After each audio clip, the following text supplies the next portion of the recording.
এই ঘরটা আজ দুজনের নতুন দিনের মতো লাগে।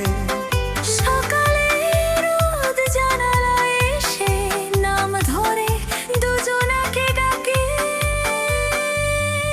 যা কিছু সাজাই, যা কিছু গুছাই, সব শেষে বুঝি শুধু এ কথাই, তুমি আমি পাশাপাশি থাকলে ঘর যেন হয়ে